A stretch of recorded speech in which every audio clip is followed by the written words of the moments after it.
আজকের এই রায়ের পরে জনাব লুৎফুজ্জামান বাবরের জেল থেকে মুক্তি পেতে আর কোনো বাধা থাকলো না। আজকেই কোর্ট বলেছেন আজকেই একটা অ্যাডভান্স অর্ডার সই করে দিবেন। আমি আশা করি আজকেই এই অর্ডার কমিউনিকেটেড হবে এবং দ্রুততম সময়ের মধ্যে তিনি জেল থেকে মুক্তি পাবেন।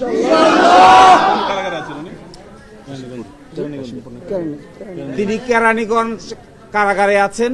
কেরানীগঞ্জ কারাগারে আদেশ যথানিয়মে পৌঁছার পর তার স্বজন এবং তার আত্মীয় স্বজন এবং গুণগ্রাহীরা যারা আছে, আমি আশা করব সকলেই শান্তভাবে আইন কানুন মেনে তাকে জেল থেকে বের করে যথাসম্মানে তাকে বাসায় পৌঁছে দিবেন। এবং এই মামলায় 14 জনের সাজা হয়েছিল। এই 14 জনের সাজার মধ্যে 5 জনকে আজকে বেকসুর খালাস দিয়েছেন, 5 জনের সাজা কমিয়ে দিয়েছেন, আর 4 জন মৃত্যুজনিত কারণে তাদের আপিল অ্যাবেট হয়ে গেছে, অর্থাৎ মৃত্যুজনিত কারণে নিষ্পত্তি হয়ে গেছে। এই 5 জনের ভিতরে এই 5 জন যাদের সাজা হয়েছে তার মধ্যে পরেশ বড়ুয়ার সাজা হয়েছে 14 বছর। এছাড়া বাকি যারা আছেন তাদের মধ্যে লিয়াকত, তার মধ্যে আকবর, লিয়াকত, হাফিজ এবং শাহাবুদ্দিন, এই 4 জনকে প্রত্যেককে 10 বছর করে সাজা দিয়েছেন। 10 বছর করে সাজা হলেও তারা দীর্ঘদিন থেকে জেলে আছে। বলেছেন ইতোমধ্যে যে সময়টুকু তারা খেটেছেন এটি তাদের জেল খাটার পরিপূর্ণ যে মেয়াদ আছে তার থেকে বাদ যাবে। এই জন্য তাদেরও মুক্তি পেতে কোনো বাধা থাকবে না। সবচেয়ে মূল কথা হলো দীর্ঘদিন জেল খেটেছেন জনাব লুৎফুজ্জামান বাবর। তিনি বাংলাদেশের সরকারের একসময় গুরুত্বপূর্ণ ব্যক্তি ছিলেন। দুটো যে মামলা ছিল 21 আগস্টের মামলা এবং 10 টাকের মামলা, এই দুটোই ছিল ওনার বিরুদ্ধে সবচাইতে বেশি অভিযোগ। দুটো মামলায় 2 বার মৃত্যুদণ্ড হয়েছিল। এই মৃত্যুদণ্ড থেকে তিনি খালাস পেয়েছেন, যাবজ্জীবন থেকে খালাস পেয়েছেন। অতঃপর এখন আর জেল থেকে মুক্তি পেতে তার কোনো বাধা থাকবে না। মামলা থেকে অব্যাহতি কয়জন? মামলা থেকে অব্যাহতি কয়জন? মারা যায় মামলা থেকে অব্যাহতি কয়জন? আচ্ছা, আর ওইটা কি 5 জন? হ্যাঁ, ওনাকে যে গ্রাউন্ডে আদালত খালাস দিয়েছেন, আপনারা জানেন ওনার বিরুদ্ধে 2টা অভিযোগ এনেছিলেন রাষ্ট্রপক্ষ। একটা অভিযোগে বলেছেন যে ওনার কথায় 5 জন ব্যক্তিকে অ্যারেস্ট করার পরে তাদেরকে ছেড়ে দেওয়া হয়, উনি ইনফ্লুয়েন্স করে ছেড়েছেন, একটা অভিযোগ।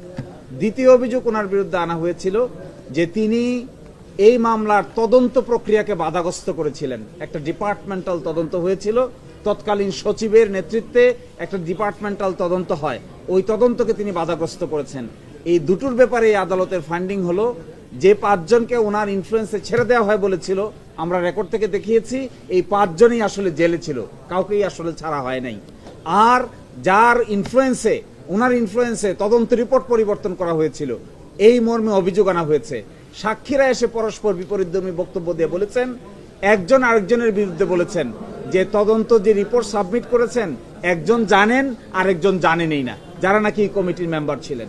ফলে এই কন্ট্রাডিক্টরি রিপোর্টগুলো তিনি আমলে নিয়েছেন, 5 জনকে জেলে নিয়েছেন। এই কথার কোনো সত্যতা খুঁজে পাওয়া যায় নাই, এই জন্যই তাকে সাজা দেওয়া হয়েছে। তিনি জেল থেকে বলেছেন যে তাকে এইভাবে রাজনৈতিকভাবে হেনস্থা করার প্রধান কারণ ছিল তিনি তৎকালীন মাননীয় প্রধানমন্ত্রী বেগম খালেদা জিয়ার বিশ্বস্ত একজন মন্ত্রী ছিলেন। তার আর্গুমেন্ট, তিনি আমাকে জেল থেকে বলেছেন যে সবকিছুর কেন্দ্রবিন্দু ছিল, তিনি খুব অ্যাক্টিভ মিনিস্টার ছিলেন, সব কাজের সঙ্গে জড়িত ছিলেন।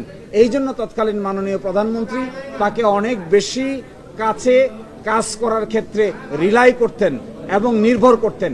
এই নির্ভরতার কারণেই তার জীবনে এই দুর্যোগ নেমে এসেছিল। আমরা আশা করব এই দুর্যোগ থেকে তিনি মুক্তি পাচ্ছেন, আবার দেশের জন্য অবদান রাখার সুযোগ তিনি পাবেন। 14 জনের হিসাবটা আরেকবার একটু বলবেন? এই মামলায় খালাস পেয়েছেন জনাব লুৎফুজ্জামান বাবর, জনাব মহসিন তালুকদার, জনাব একেএম এনামুল হক এবং জনাব রেজ্জাকুল হায়দার এবং জনাব নুরুল আমিন, এই 5 জন খালাস পেয়েছেন। আর এই মামলায় মৃত্যুজনিত কারণে বাতিল হয়েছে আপিল। তিনি হলেন জনাব আব্দুর রহিম, জনাব মতিউর রহমান নিজামী, জনাব দিন মোহাম্মদ, জনাব হাজি আব্দুস সুবান। আর এই মামলায় বাকি 5 জনের পরেশ বড়ুয়া যার সাজা ছিল যাবজ্জীবন, এটি কমে 14 বছর হয়েছে।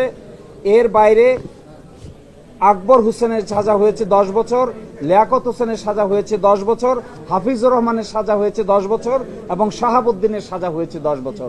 এই সর্বসাকুল্যে 14 জনের বিচারের রায় আজকে ঘোষণা করা হয়েছে।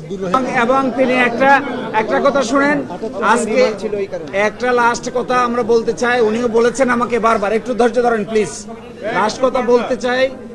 উনি বারবার বলেছেন যে ওনাকে 78 দিন রিমান্ডে রাখা হয়েছিল।